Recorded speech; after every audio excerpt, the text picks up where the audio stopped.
buenos días a todos y bienvenidos a un nuevo webinar de RH Digital, en esta ocasión organizado junto al Instituto de Ingeniería del Conocimiento, que es un centro pionero en el desarrollo de soluciones basadas en datos e inteligencia artificial aplicadas a los recursos humanos. Hoy será una sesión un tanto especial a las que hemos venido haciendo durante el año, ya que nos vamos a adentrar a fondo en un caso de éxito junto a los ponentes que ya podéis ver en pantalla y que en un momento pasaré a presentaros.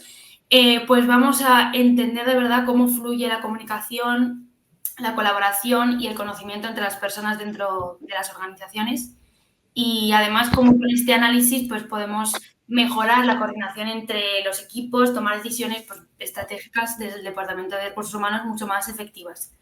Antes de empezar y presentaros a los ponentes, recordaros a todos los que nos estáis viendo que en la parte derecha de la pantalla tenéis disponible un chat en el que podéis dejar todos vuestros comentarios, impresiones y cualquier duda que os vaya surgiendo.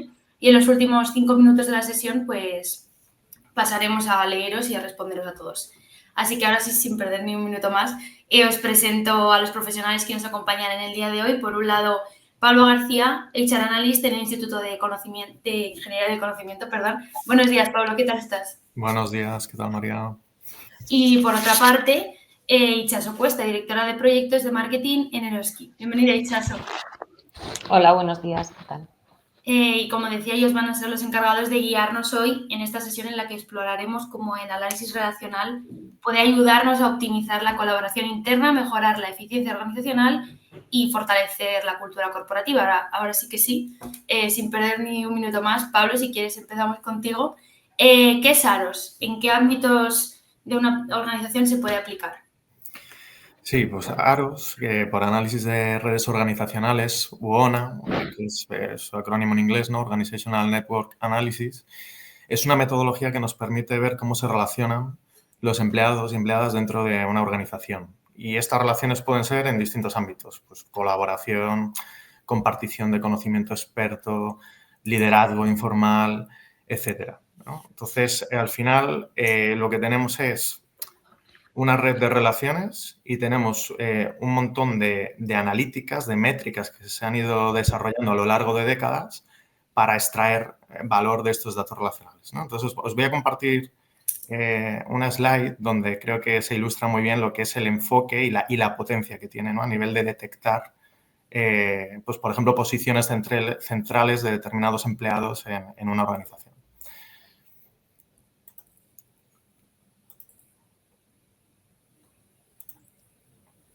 Vale.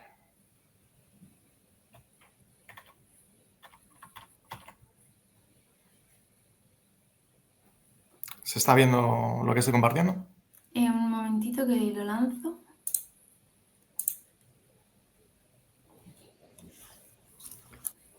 Ahí lo tengo. Vale, fenomenal.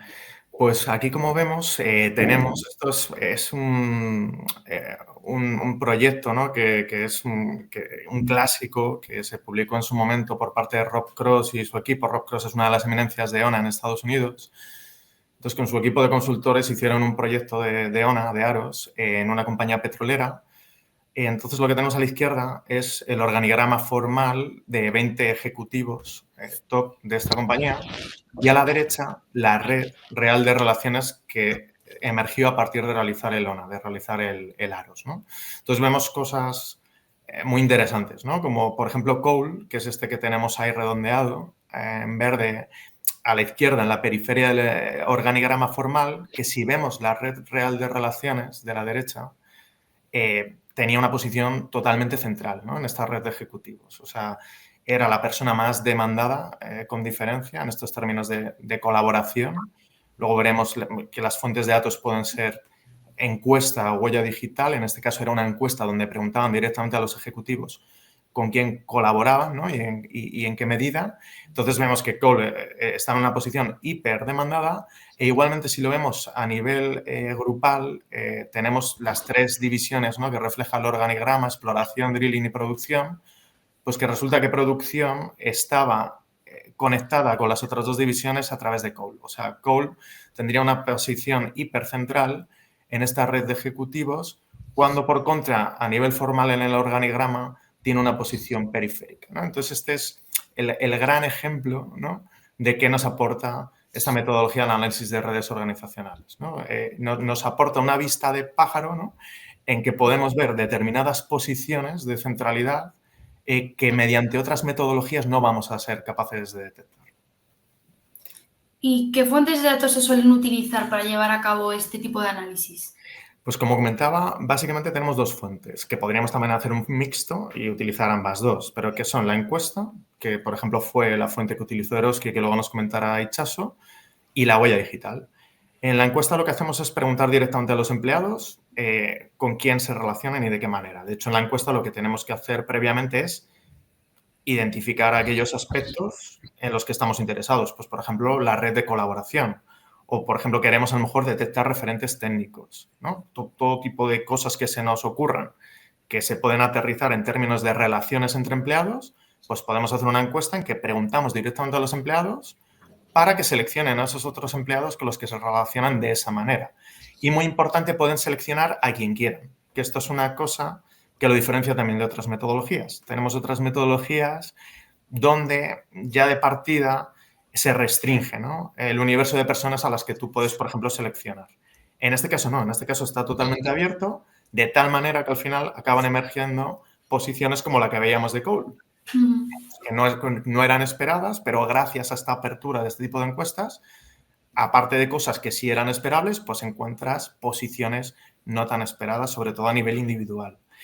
La huella digital en lo que consiste es en, a partir de canales interactivos digitales de la organización, extraer las interacciones que se producen en esos canales y utilizar el mismo tipo de analíticas, ¿no?, de metodología, pero a partir de esa huella digital. Entonces, por ejemplo, pensemos en Microsoft Teams, ¿no? Pues esto genera una huella digital.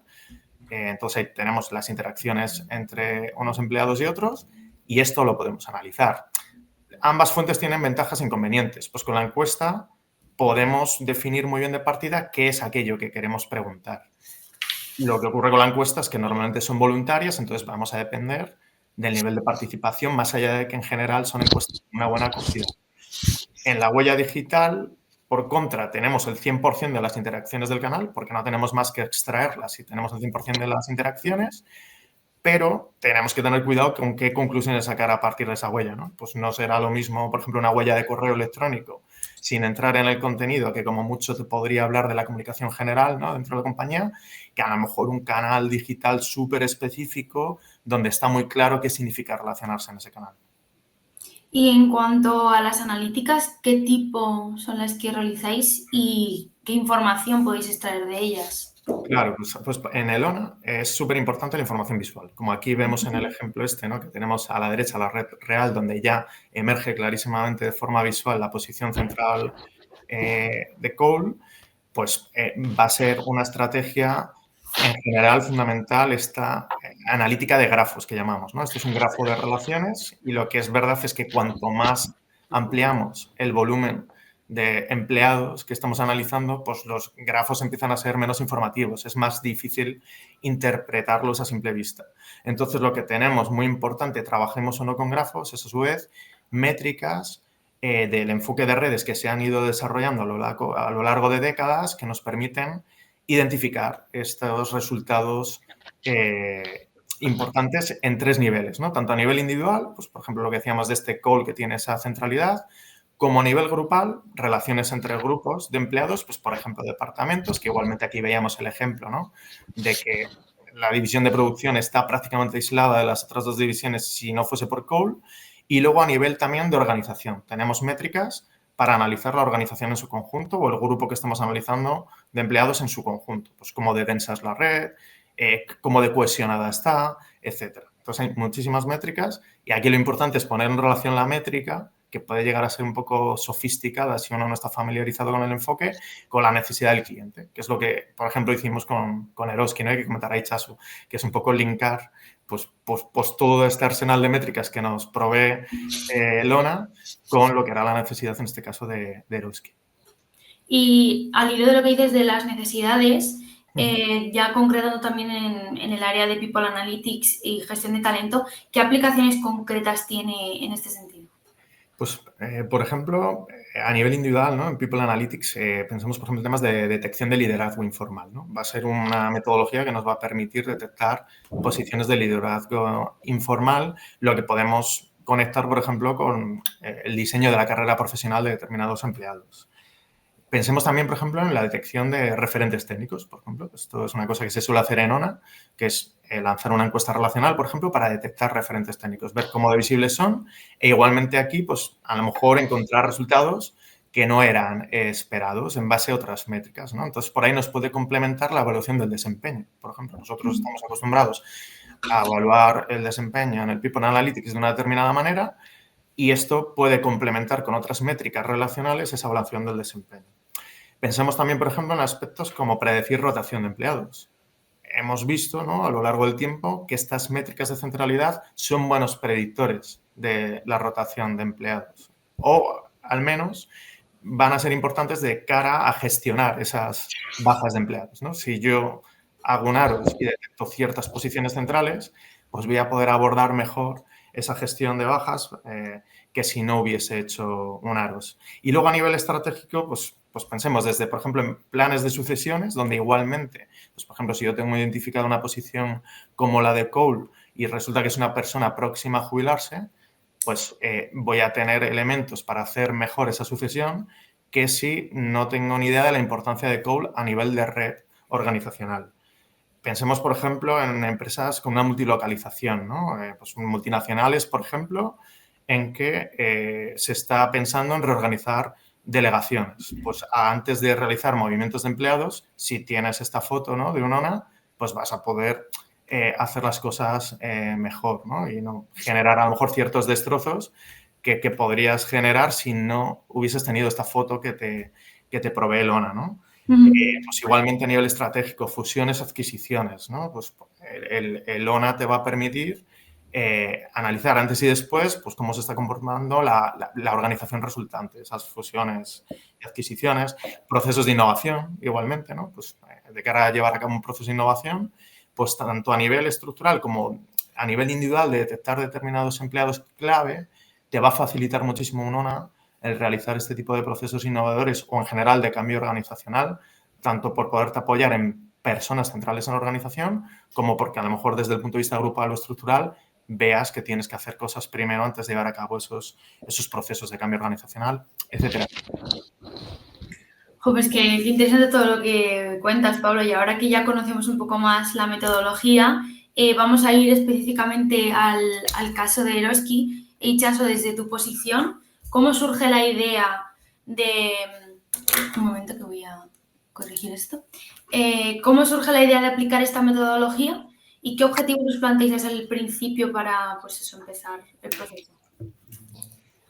Bueno, pues a nosotros la idea realmente nos viene muy promovida por la Corporación Mondragón. Como sabéis, bueno, Eroski somos una empresa de distribución que pertenecemos a la cooperativa Mondragón, en la cual se lleva más de 20 años abordando temas de cultura organizativa e identificación de estructuras no visibles, etcétera, ¿no? Desde esa inquietud se nos presenta la oportunidad en Eroski y vemos que sí, que efectivamente nos encaja por el momento que estábamos viviendo, ¿no? Nosotros estábamos justamente en un momento, segundo lo llevamos a cabo en el año pasado, a finales del 24, y justo era nuestro segundo ejercicio en el que habíamos implementado un nuevo modelo de gestión, un modelo de gestión que convivía con el clásico, pero es un modelo de gestión que llamamos Impacto, mucho más ágil, más transversal, basado en todas estas nuevas orientaciones de Agile, ¿no? De necesitar organizaciones que fluyamos, que seamos más transversales, con mucho foco en el resultado y con mucho foco también en elevar el multiplicar el talento interno, el poder basarnos en las personas, ¿no? Cuando escuchábamos todo esto que nos ha contado Pablo, decíamos, uy, pues nos suena muy bien porque justamente podríamos ponernos el reto de objetivamente medir si este modelo de gestión realmente, a la vez que estaba conviviendo con el clásico, recogía, nos daba pistas de si realmente era más ágil, más transversal, nos permitía ver, una de las grandes preocupaciones es el tema de si estamos bien conectados, cómo nos conectábamos, porque el método de impacto lo que te hace es conectar a las personas, trabajar más por objetivos, ¿no? Y en ese sentido teníamos que tener una conectividad pues más alta. Y lo mismo también pues la preocupación de que se nos pone encima de la mesa, yo creo en casi todas las organizaciones, que tiene que ver con ciertos conocimientos que son más escasos. En nuestro caso nos preocupaba pues el tema de tecnología,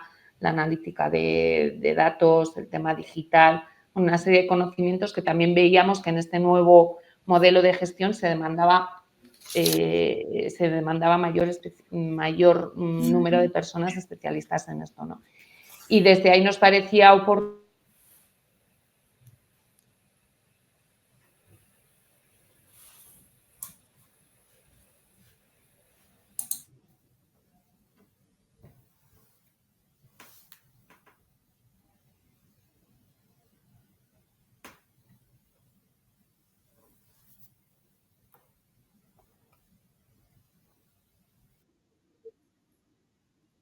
Eso parece, sí.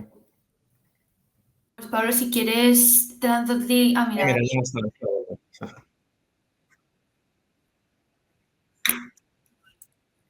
Sí, sí, sí. Vale. Bueno, pues hasta ahí, ¿no? Ese era lo que queríamos ver, más allá del organigrama, que no podíamos mirar, no podíamos analizar todo esto que os he comentado, pues veíamos que esta metodología nos podía permitir llegar a ese análisis. Y en cuanto a la definición de objetivos y la alineación interna con la estrategia que tenéis en Eroski, ¿qué papel tuvo para llevar a cabo esta iniciativa? Pues como decía antes, es que ha sido clave todo lo que tuvo que ver nosotros con Pablo, el equipo del Instituto de Ingeniería del Conocimiento. Lo que hicimos fue muchos talleres de entendimiento, más allá de lo que nos ha contado Pablo de esos grafos, esas analíticas, etcétera. De lo que menos hablábamos era ni del método, ni de las métricas, ni de nada. Nosotros estuvimos hablando mucho de cuáles eran nuestros retos, cuáles eran nuestras preguntas y el para qué queríamos esto. Incluso ya nos podíamos llegar a anticipar qué posibles actuaciones podríamos aplicar, ¿no? Pero lo que hicimos fue, sobre todo, esa parte del entendimiento y a partir de ahí trabajar en lo que fue ya identificar. Nosotros elegimos trabajar solamente con un cuestionario.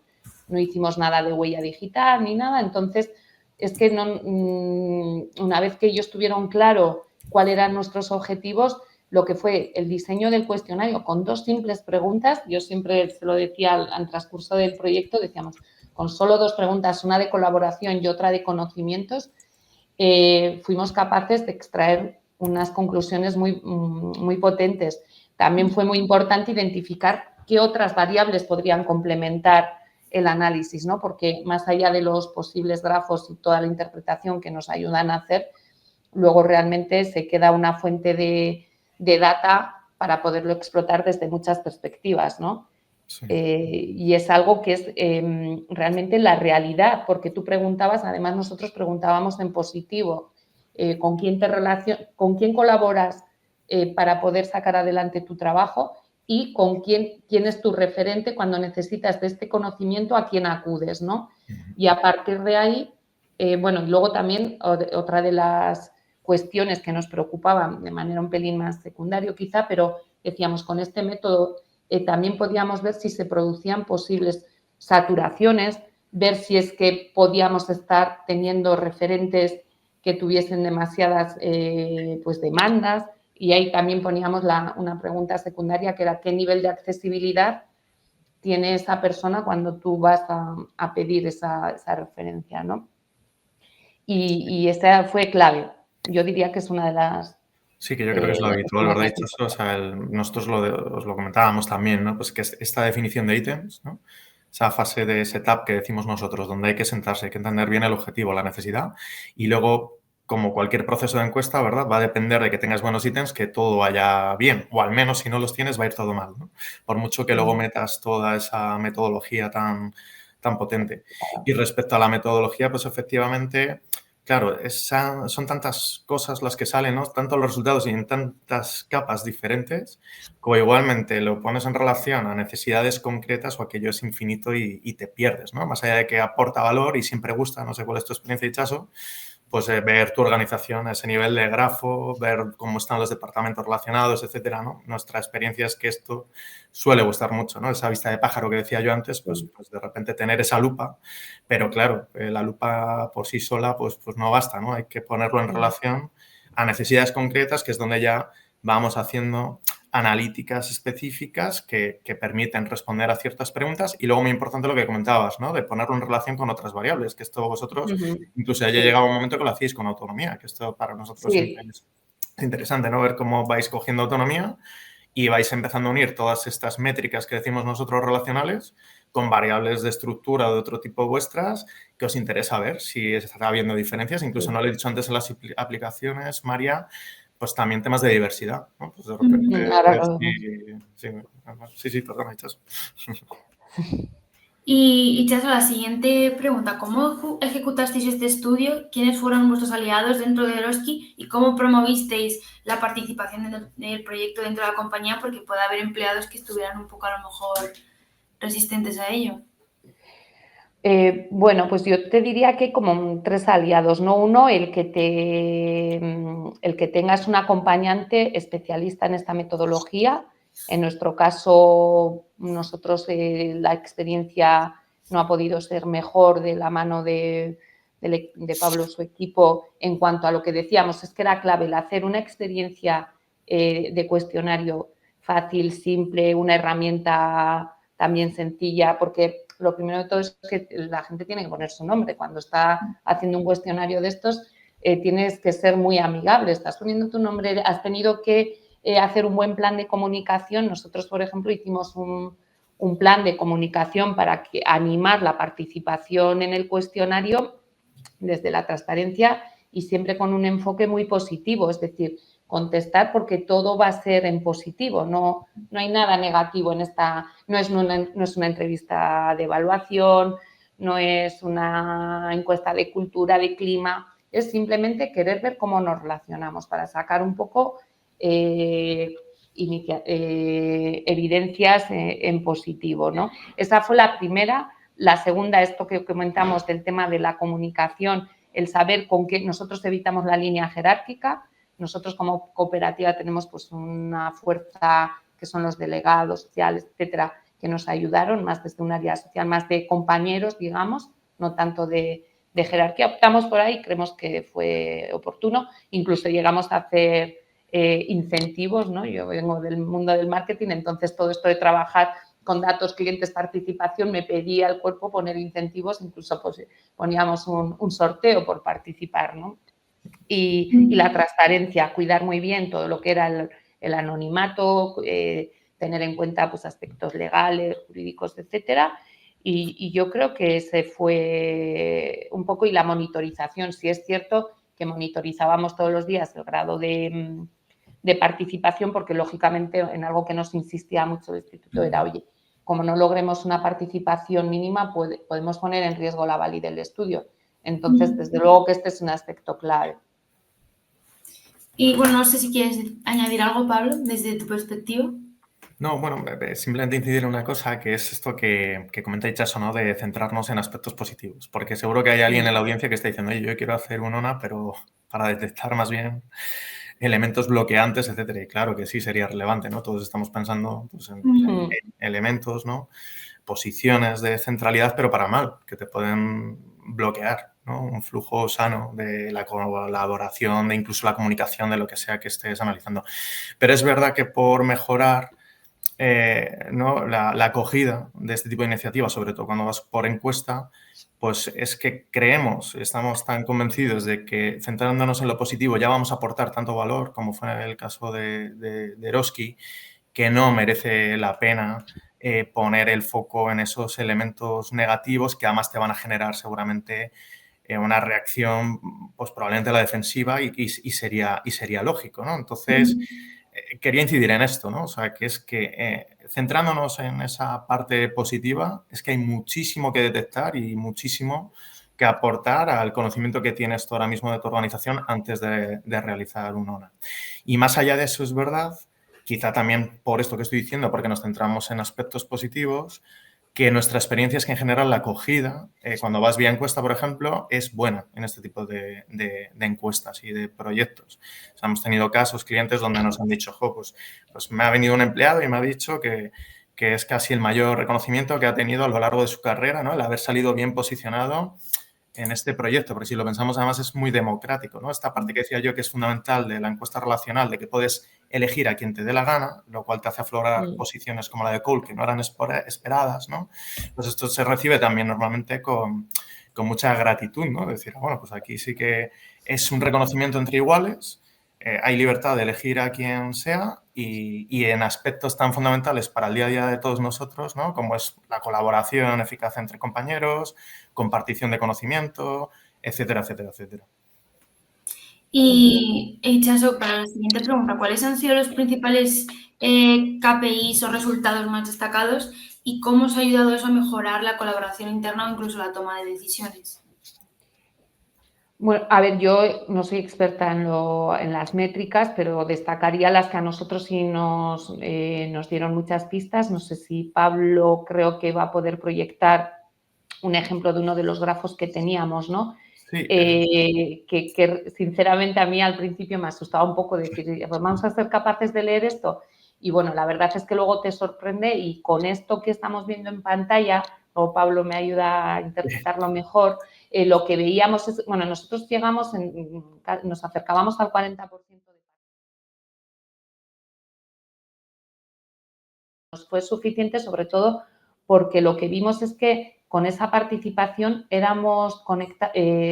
reconoció o fuimos conectados el 90%, es decir, con un 40% nos autodenominábamos para o bien colaboración o bien por referente de conocimiento, cubríamos el 90% y eso fue la primera de, oye, tranquila organización, que tenemos una empresa saludable desde las relaciones, no hay nodos por ahí perdidos que no estén conectados. Los colores en este caso representan departamentos que lógicamente tiene su naturaleza. La gente lo primero que hace es relacionarse con su área funcional y en ese sentido esto era una de la primera fue, oye, ¿qué cobertura? A partir de ahí fuimos capaces de identificar más de 200 personas como colaboradoras, donde podíamos ver además la diferencia que, como os hemos dicho, buscábamos ver si la colaboración en el ecosistema impacto era mayor que la del ecosistema normal y podíamos ver cómo estas personas se concentraban más en el ecosistema impacto. Ahí se ven, no sé si se ve bien, pero los triangulitos son nodos, son trabajadores de impacto y el resto es trabajadores que no pertenecían a este ecosistema, no trabajaban dentro de este ecosistema. Y podíamos ver cómo ahí había nodos centrales del ecosistema impacto que conectaban muy bien entre departamentos o 130 personas reconocidas como expertos en esos conocimientos, esas áreas que nos importaban. Pues también para nosotros y para iniciativas del área de talento era interesante porque estábamos pensando, oye, pues elementos de montar grupos de monitores, un marketplace de conocimiento, bueno, una serie de iniciativas que luego se han podido identificar. Lo que pudimos constatar es que Impacto era más colaborativo, más transversal e innovador. Y yo les decía, ¿no? Pues, ¿cómo vamos a saber si es más transversal? ¿O cómo vamos a saber si es más entre jerarquías, entre departamentos? Y ahí, uno de añadir al conocimiento de esto de analítica y así, pues nos descubrieron, no, pues con la variable de externabilidad, no te preocupes, que aquí vamos a ver cómo hay una variable que nos va a medir cuánto te relacionas dentro, cuánto te relacionas fuera, cuánto te relacionas en tu mismo nivel, cuánto hacia arriba. Entonces fue mágica, con esa variable le hemos sacado un montón de partido, también a la capacidad de influencia, porque lo que nos dice el análisis, y no sé si Pablo podremos explicar un poquito cómo, además de decir yo me conecto con esta persona, a su vez el análisis dice, ¿y esta persona con cuántas más se relaciona? De tal manera que ese liderazgo informal lo tienes súper claro, lo puedes identificar claramente y te da muchas pistas, ¿no? Y lo que decíamos, te detecta ese talento oculto, nos ha reforzado iniciativas existentes, etcétera, ¿no? Y luego, antes te doy paso, Pablo, y esas variables un poco añadidas que metíamos y que comentaba antes Pablo, lo que sí que nos ha puesto, por ejemplo, con mucho más foco en decir, ojo, que el conocimiento, por ejemplo, de sistemas y analítica lo tenemos concentrado en las personas mayores de 50 años y encima es donde más porcentaje hay. Con lo cual, si el plan de relevo generacional lo teníamos ya como foco, el poner mucho más intensidad a este tema, pues ha sido una de los descubrimientos. O cómo toda la gente joven que ha venido a la organización destacan por su actitud innovadora y decimos, oye, qué bueno que a esta gente, un ecosistema que necesita mucho más de decisiones disruptivas, de quitar, bueno, pues parece que lo tenemos, ¿no? O el tema de la diversidad que decía Pablo, nos llamó la atención cómo las mujeres hemos salido referentes en colaboración, esa accesibilidad, y en cambio no hemos salido como referentes de conocimiento. Pues nosotros en Eroski, que hay un área de género, pues les hemos tocado la puerta, oye, que sepáis que digo yo que las mujeres en conocimiento alguna habrá que también pudiese salir, pero bueno, como al menos es descriptivo y nos da pistas. Y esto es un poco, ¿no, Pablo? Lo que al menos yo la lectura que podíamos hacer desde la aplicación a negocio pudimos compartir. Sí, porque yo creo que todo el rato vamos viendo un poco eso, esa relación entre la técnica dura, ¿no?, y el negocio, y entonces al final hay que conectar porque si no está claro que se pierde uno, ¿no?, en la técnica. Respecto a lo que has comentado, Itxaso, por ejemplo, lo de la cobertura, es otra ventaja de las encuestas relacionales, ¿no? El hecho de que tú puedes salir en los resultados a pesar de no haber participado en la encuesta, cosa que con otras metodologías pues no es así. Entonces aquí, pues lo que decía Itxaso, ¿no? A pesar de ser inferior el porcentaje de participación, pues al final tenían una cobertura altísima, que son personas, un porcentaje altísimo, ¿no?, de la organización que aparecen en esa red efectiva de colaboración. Y luego ya, aparte de aparecer, pues lo que vamos viendo es posiciones más o menos centrales. Pues, por ejemplo, esos triángulos que aparecen más en la posición céntrica del grafo, pues eso significa que están teniendo posiciones más transversales a nivel de departamento, etcétera, etcétera. Pero bueno, que está claro que interpretar un grafo no es una cosa sencilla y entonces para eso estamos nosotros o quien sea que esté en la parte técnica acompañando, ¿no?, pues para traducir esto a negocio, a resultados tangibles que aporten valor. Y en ese sentido, los dos ejemplos que ponía Itxaso pues son muy interesantes, ¿no? Que todo esto son métricas del enfoque de redes. Por ejemplo, lo que llamamos nosotros externabilidad, otros lo llaman de otra manera. Al final, para que os hagáis una idea, es una métrica que te da una puntuación entre -1 y un 1 a una persona, pero lo puedes luego hacer por grupos o para toda la organización. Entonces, por ejemplo, si lo hacemos por departamento, si a mí me da un -1, es que yo me estoy relacionando o estoy siendo, por ejemplo, reconocido solo como colaborador o como referente, lo que sea que estemos analizando, solo dentro de mi departamento. Si me da un +1 la métrica, es que todos los reconocimientos o las interacciones o las colaboraciones son con fuera del departamento al que yo pertenezco. Y una posición de 0 sería una posición equilibrada, pues que la mitad viene de fuera, la mitad de dentro. El otro que comentaba Itxaso de esto que llamamos, yo qué sé, pues influencia o reconocimiento, como queramos decir, a dos pasos. Pues en el fondo esto, si nos vamos a lo que es la técnica pura y dura, se basa en origen, pues entre otros, por ejemplo, en el algoritmo del PageRank de Google, el que utilizaba Google en origen, que luego ha evolucionado muchísimo, para posicionar las páginas web cuando tú haces una búsqueda, ¿no?, en Google, ¿no? Pues ahí lo que hacía Google en un principio, y ahora hace cosas que son eso, pero más sofisticadas, ¿no?, es no solo ver si a una página la enlazan otras páginas web, cuántas páginas, sino a su vez va haciendo todo el recorrido de la web, ¿no?, diciendo, vale, pero ya estas que enlazan a esta página, ¿qué otras páginas les enlazan? Y a su vez a estas otras, ¿qué otras páginas les enlazan? Etcétera. Pues esto lo podemos aterrizar o no, son este tipo de métricas, ¿no? Que es decir, no solo me voy a fijar en quién me ha reconocido a mí, por ejemplo, como referente técnico, sino quién ha reconocido a su vez a quien me ha reconocido a mí, etcétera, etcétera, etcétera. Entonces, esto que es una cosa que puede resultar un poco compleja si se va uno a lo que es el algoritmo original, al final se puede traducir de una manera sencilla, que es como lo manejó Eroski, por ejemplo, ¿no? Que es decir, oye, pues qué bien, ¿no?, que me estás ponderando de alguna manera las selecciones directas, ¿no? Me estás diciendo qué selecciones son más o menos importantes, permitidme, ¿no? Y desde Eroski, Itxaso, ¿qué hallazgos o aprendizajes clave habéis identificado a raíz de todo esto de análisis que comentabais? Bueno, yo creo que ya es un poco lo que venimos comentando, que lo que hemos podido ratificar es esa existencia de líderes informales que pueden llegar a movilizar equipos y que son clave para poner en marcha pues, nuevas iniciativas cuando tienes que lanzar proyectos quizá más que van a necesitar de más disrupción, bueno, o que necesitas que haya una conversación informal entre los miembros de la organización, pues los tenemos ya reconocidos. Lo que decíamos de las brechas generacionales, la validación de la hipótesis de impacto para nosotros ha sido la clave. Y más o menos eso, no me voy a repetir por todo lo que hemos comentado, esa red sana y conectada.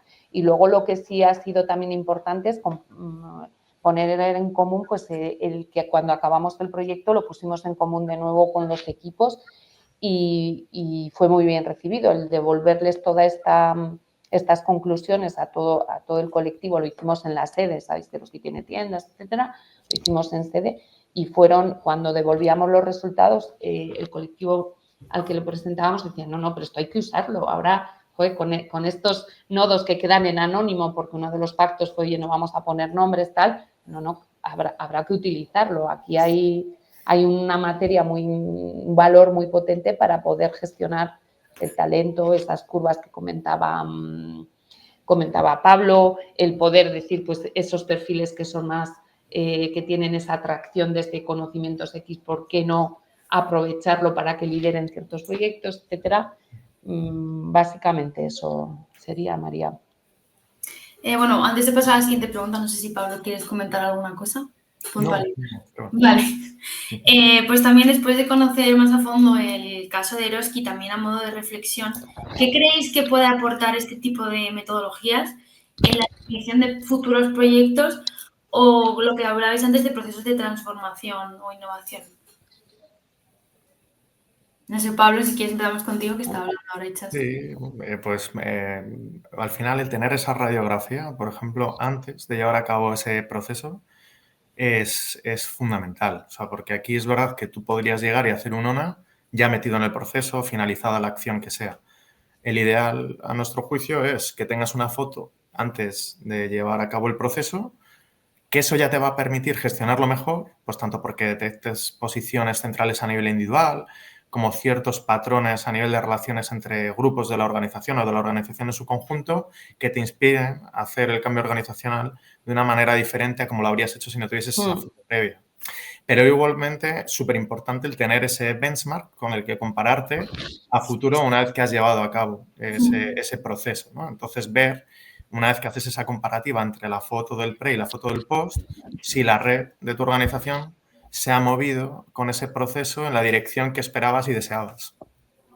¿Y se puede aplicar a empresas de cualquier tamaño o tiene que ser algo específico? Sí, se puede aplicar a empresas de cualquier tamaño. No cabe duda que cuanto más grande es la empresa, pues más vas a poder detectar cosas que no preveías, ¿no? Es más difícil cuanto más grande es la empresa, pues que lo tengas todo súper bien mapeado si no contabas con una metodología de este tipo. Pero eso no quita que en empresas pequeñas o incluso departamentos pequeños dentro de una organización grande no sea muy valioso el tipo de insights que te da el ONA, ¿no? Pues, por ejemplo, lo que decía Itxaso, de esa validación, ¿no? De la hipótesis de que el programa Impacto estaba funcionando como debía. Pues eso lo puedes hacer independientemente del número de empleados que estés analizando, ¿no? Hay ciertos análisis que te va a dar el enfoque de redes, que te va a dar el ONA, que te van a permitir validar mucho mejor ese tipo de hipótesis que otras metodologías, ¿no? O sea, que ya digo, sí que se puede hacer independientemente del tamaño, a pesar de que a más grande la organización, pues más relevante seguramente va a ser todos los insights que obtengas de esta radiografía que te da la AROS. Claro. Y desde tu experiencia, Itxaso, ¿recomendarías realizar un análisis de este tipo antes o después de implementar un cambio en la organización? Bueno, yo hay un poco lo que comenta Pablo también, ¿no? Yo creo que el poder entender antes de la foto que tienes antes de implementar un cambio puede ser lo ideal, pero yo, vista la experiencia, tampoco creo que pase nada porque una vez que tengas implementado lo utilices como testeo, porque muchas veces las decisiones no se pueden someter en función de lo que me dé esta foto, tomo una decisión, a veces tomamos una decisión, tiramos por ahí, lo que sí nos permite es el poderlo validar o poder reajustar, poderlo hacer crecer, poderlo mejorar. Entonces, yo creo que eso depende tanto de la situación de cada organización, porque depende, claro, si tú lo que quieres es enfrentarte ahora a un cambio organizativo en el que digas, no, somos una organización como muy jerárquica, todos los procesos son lentos, las decisiones nos cuesta tomarlas, somos súper jerárquicos, pues bueno, igual ya lo sabes, a lo mejor lo que necesitas ahí es hacer un ONA para que identifiques esos aliados que te pueden ayudar con el cambio. Si tú tienes la foto al principio de saber quién es más colaborativo, quién es un referente en ciertas especialidades, quién puede tener, a quién le reconocen como esta actitud más transformadora, más innovadora, pues me parece que es un elemento que te permite contar con aliados. Y luego cuando lo aplicas, pues el antes, el durante o el después, creo que es importante sí tener la mirada evolutiva y un poco lo que nos ha quedado es decir, oye, ¿y esto cuándo lo vamos a repetir? ¿Con qué otros objetivos o cómo nos va a permitir esto? Esto lo pegamos un poco a otras iniciativas del área social, ¿no? Si tú puedes ir implementando iniciativas y esto ver cómo correlaciona pues, con otras dinámicas como podemos tener la medición del compromiso, el clima, bueno, pues puedes combinar, ¿no? Ambas metodologías. Y bueno, ya hemos conocido el caso específico de Eroski, pero Pablo, ¿cómo suelen recibir los empleados este tipo de iniciativas? En base a todos los casos que habéis tenido, ¿genera más confianza, curiosidad o tal vez resistencia? ¿Con qué os encontráis? Lo que comentaba un poco antes, ¿no? De que sí que en general nuestra experiencia es que hay una buena acogida, por ejemplo, en los procesos de encuesta, un poco por lo que comentaba, ¿no? Pues eso, de que al final es un proceso como muy democrático, donde vas a poder visibilizar posiciones que de otra manera no. Y eso, por lo general, con empleados comprometidos se recibe bien. La huella digital, pues es verdad que en función de la organización, pues puede ser más o menos sensible, ¿no? Pues puedes analizar la huella la mayoría de las veces, ¿no? En base a los términos contractuales que tienes con tus empleados, pero ahí ya depende, claro, de la cultura de la organización, pues el comunicar igualmente bien eso que se va a realizar cuando no es que sea obligatorio, imaginemos, porque así lo establece la normativa que aplica a esa organización e igualmente, pues imaginemos también en función de la vitalidad de los distintos canales digitales interactivos que vas a explotar mediante Lona, pues la acogida va a ser diferente, ¿no? Pues si resulta que estamos analizando, por ejemplo, una plataforma colaborativa que no tiene prácticamente nada de adopción, pues eso no va a ser bien recibido, ¿no? Porque es como, oye, te estás dejando fuera de tus análisis el grueso de la colaboración y del funcionamiento de la organización, ¿no? Entonces, la huella hay como más variabilidad en función de la cultura de la organización y de sus circunstancias concretas, pero la encuesta, nuestra experiencia, ya digo, es que suele ser positiva la recepción. Y algo que seguramente se estén preguntando muchas personas que nos están viendo que sean profesionales del área de People, ¿se puede integrar el ONA con otras métricas de recursos humanos? Sí. De hecho, se puede y se debe en el sentido de que es muy interesante, ¿no? Pues, por ejemplo, lo que decía de otras métricas que tenemos de evaluación del desempeño. Bueno, pues por lo pronto ya vemos que sí que hay una cierta correlación positiva normalmente entre, por ejemplo, centralidad en ONA con la evaluación del desempeño, por ejemplo. Pero es verdad que te va a dar otra dimensión que te va a permitir enriquecer, ¿no? Esa evaluación del desempeño. Pues yo qué sé, todos sabemos que colaborar al final lleva tiempo, ¿no? Entonces, a lo mejor yo soy una persona que incluso estoy sacrificando algo en mis objetivos individuales por aportar al buen desempeño del grupo de la organización, ¿no? Pues esto lo vas a poder visibilizar muy bien con un ONA y de alguna manera vas a poder premiar, ¿no? Esta centralidad, por ejemplo, en la red colaboración, que se te pudiese haber escapado de lo que es tu evaluación al uso del desempeño para esas personas, por ejemplo. Luego, lo que comentaba de que a veces en ciertos problemas las variables de Lona tienen capacidad predictiva. El ejemplo que ponía de la rotación, pues nosotros podemos hacer modelos predictivos de la rotación basados en otras variables, ¿no? De recursos humanos que pueden funcionar bien, pero entonces ahí lo que vamos a hacer es complementar esos predictores con otros predictores que hemos obtenido a partir de un ONA. Y vamos seguramente a tener un modelo predictivo muchísimo más rico. Y luego, todo tipo de relaciones o comparaciones que se nos puedan ocurrir, que puedan aportar valor a la organización en base a sus necesidades y su momento actual, pues es viable, que es un poco lo que comentaba Itxaso, ¿no? Más allá de las métricas que nosotros sacábamos y la explicación que hacíamos de las mismas, pues ellos luego tuvieron, por ejemplo, mucha autonomía a la hora de hacer ciertos cruces para analizar, entre otras cosas, pues aspectos de como diversidad, por ejemplo. No sé si quieres añadir algo, Itxaso. No.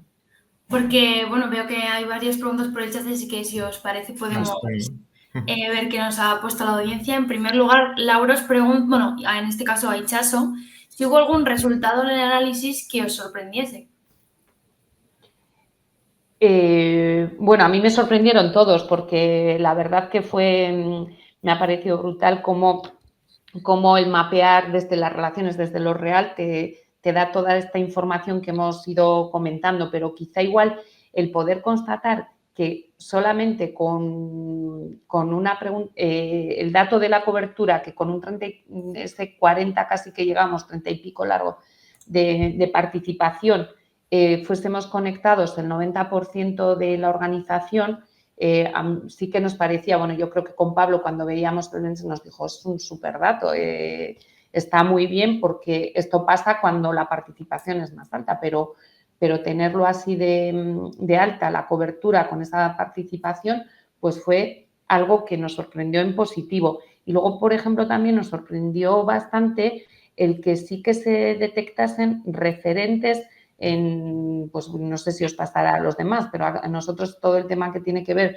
con analítica de datos, tecnología, sistemas, etcétera, parece como que siempre hay escasez, como que se necesita más y decíamos, uy, pues hay unos cuantas personas que salen como referente, entonces eso también sí que nos sorprendía ese dato porque quizá esperábamos que hubiese un menor dato de referentes en esos dos conocimientos concretos.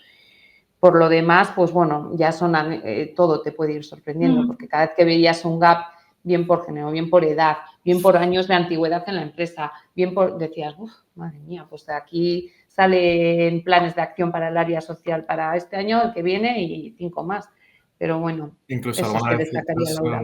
alguna cosa interesante también nos comentabais, ¿no? Por ejemplo, a nivel de departamento, pues por ejemplo, referentes en tecnología. Y decías, ostras, pues estamos casi todos ahí en la parte tecnológica de la organización, pero de repente en otro área más de negocio, lo que sea, y me ha salido una persona top aquí en esta área de expertise, ¿no? Pablo, Juan Luis te pregunta si habéis usado alguna vez el análisis ONA para identificar embajadores del cambio.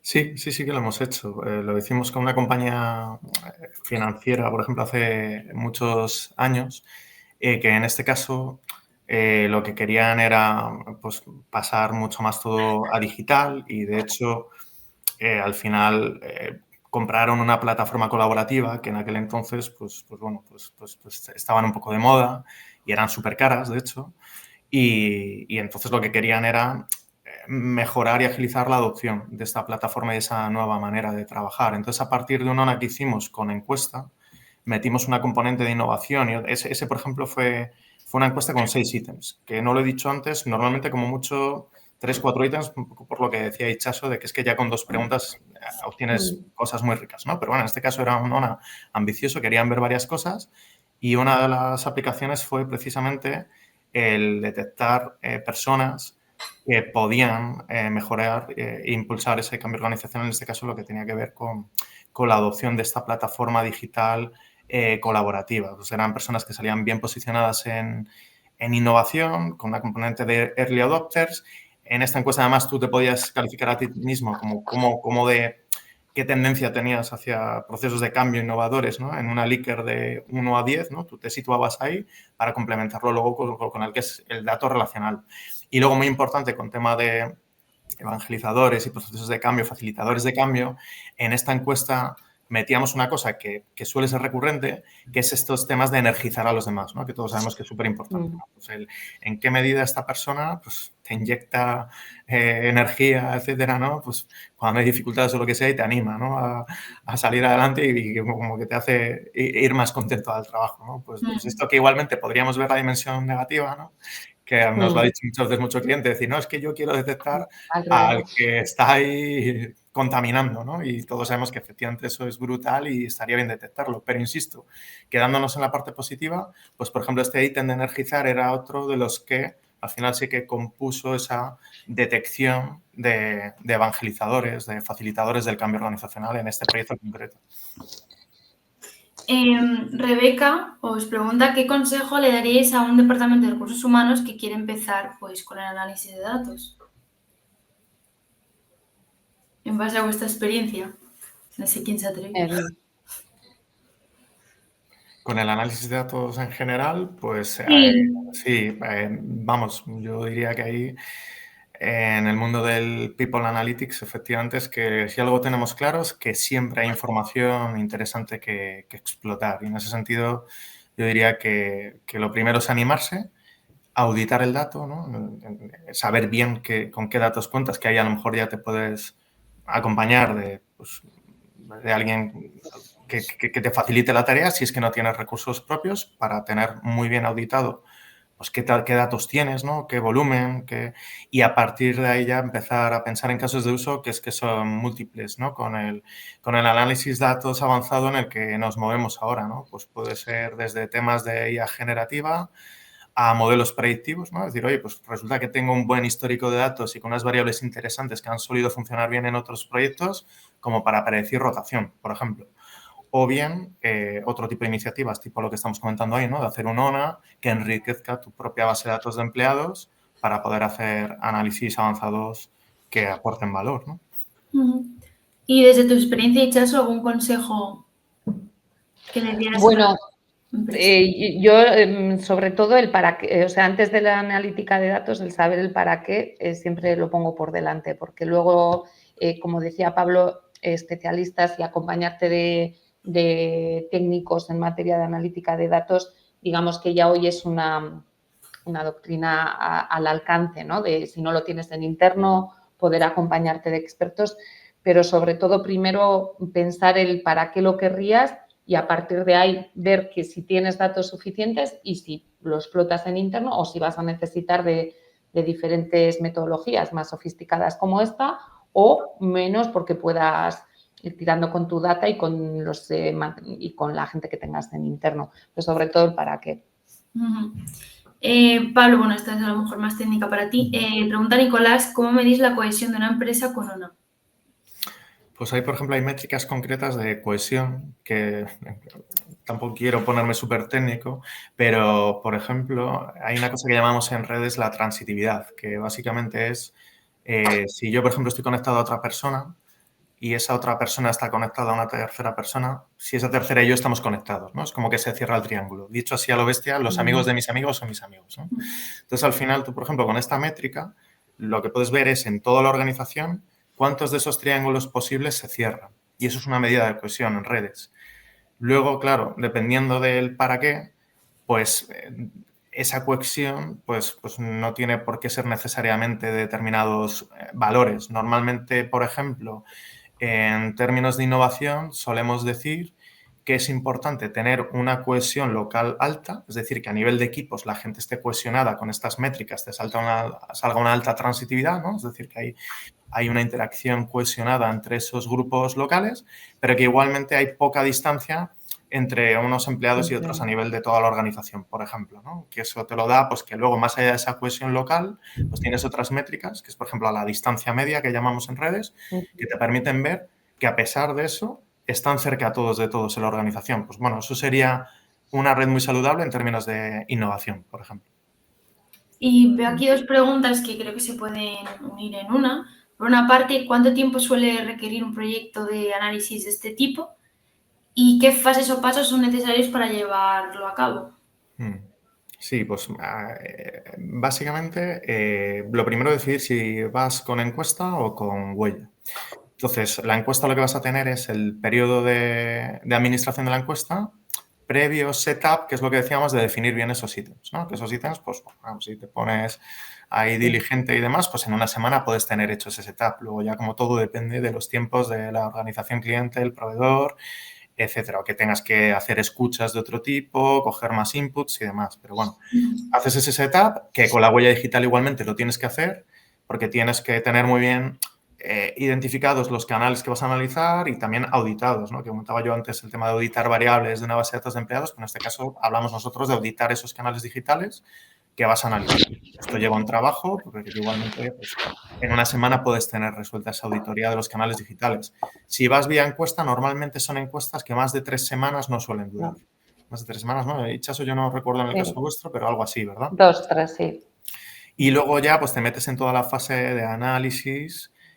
Vamos, no he dicho, las fases son básicamente el setup, la toma de datos y luego ya empiezas a hacer el análisis de datos, la elaboración de resultados y ya pues con la parte ya de enfocado a planes de acción, etcétera, ¿no? Entonces, también depende si luego al final en esa fase te metes en un proceso muy de consultoría, de acompañar en lo que es esa elaboración de planes de acción o te quedas en el informe de redes, pues se va a alargar más o menos. Pero vamos, los análisis, pues sí, pues que te puedan llevar un par de meses y con mucho acompañamiento e interlocución con el cliente, porque al final esto tiene mucho de consultoría, ¿no? Entonces, en ese periodo de semanas, un par de meses de analítica y elaboración de informe, poder ajustar muy bien ese informe y esos resultados a la necesidad del cliente. Entonces, ahí empieza a haber una interlocución continua entre proveedor y cliente. Sí, pero mínimo 4 meses igual, Pablo, sí, ¿no? Luego también dependiendo el que lidere en la organización el proyecto, la dedicación que le ponga, la accesibilidad a los datos, la preparación, bueno. Yo creo que es un buen dato, 4 meses mínimo, yo creo que sí. Genial, pues bueno, hasta aquí las preguntas del chat, de verdad que muchas gracias, creo que ha sido una sesión súper interesante, he estado apuntando un montón de cosas para la crónica de mañana, que por cierto saldrá publicada en RH Digital, pues eso, una crónica sobre la sesión y con el vídeo completo del webinar por si queréis volver a verlo o hay algún cachito que os hayáis perdido, pues ahí lo tendréis. Muchísimas gracias de nuevo, Pablo y Chaso. Y pues nos vemos la semana que viene y el resto con un nuevo webinar y pues hasta la próxima. Pues muchas gracias. A vosotras, un placer. Adiós. Adiós.